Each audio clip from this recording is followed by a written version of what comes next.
ଦେଖନ୍ତୁ ଆଜି ଆମର ନେତା ଓଡ଼ିଶାର ଗର୍ବ ଏବଂ ଗୌରବ କେନ୍ଦ୍ରମନ୍ତ୍ରୀ ଶ୍ରୀଯୁକ୍ତ ଧର୍ମେନ୍ଦ୍ର ପ୍ରଧାନଙ୍କର ଜନ୍ମ ଜୟନ୍ତୀ। ତାଙ୍କ ଜନ୍ମ ଜୟନ୍ତୀ ଆମେ ବିଭିନ୍ନ ସ୍ତରରେ ସକାଳୁ ପ୍ରଭୁ ଲିଙ୍ଗରାଜଙ୍କ ପାଖେ ପ୍ରାର୍ଥନା କରି ପ୍ରଦୀପ ପ୍ରଜ୍ୱଳନ କରିଥିଲୁ, ପ୍ରଭୁଙ୍କ ପାଖେ ପୂଜା କରିଥିଲୁ। ତାଙ୍କୁ ସବୁବେଳେ ପ୍ରଭୁ ସୁସ୍ଥ ରଖନ୍ତୁ।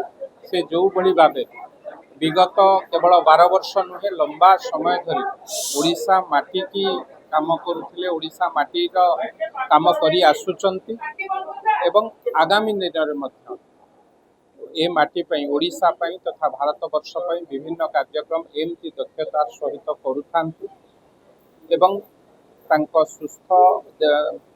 ଦେହ ସୁସ୍ଥ ସବୁବେଳେ ରହୁ।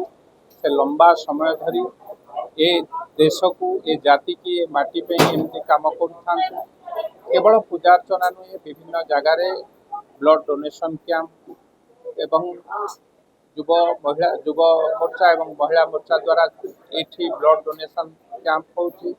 ବିଭିନ୍ନ ଯୁବକମାନେ ମାନେ ଆସିଠି ରକ୍ତଦାନ କରୁଛନ୍ତି। ତାପରେ ମ୍ୟୁନିସିପାଲିଟିର କର୍ମଚାରୀମାନଙ୍କୁ ଖାଦ୍ୟ ବଣ୍ଟନ କରାଯିବ ଏବଂ ସନ୍ଧ୍ୟାବେଳେ ମଧ୍ୟ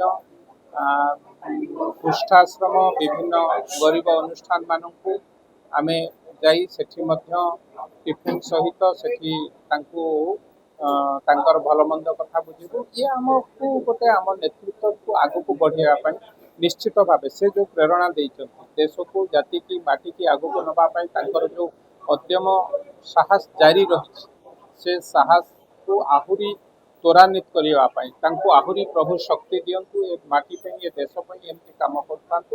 ତେଣୁ ନିଶ୍ଚିତ ଭାବେ ମୁଁ କହିବି ଏ ଆମ କର୍ତ୍ତବ୍ୟର କଥା। ସେ କାମକୁ ଆମେ ଆଜି କରୁଛୁ, ଆମକୁ ମଧ୍ୟ ବହୁତ ଖୁସି ଲାଗୁଛି।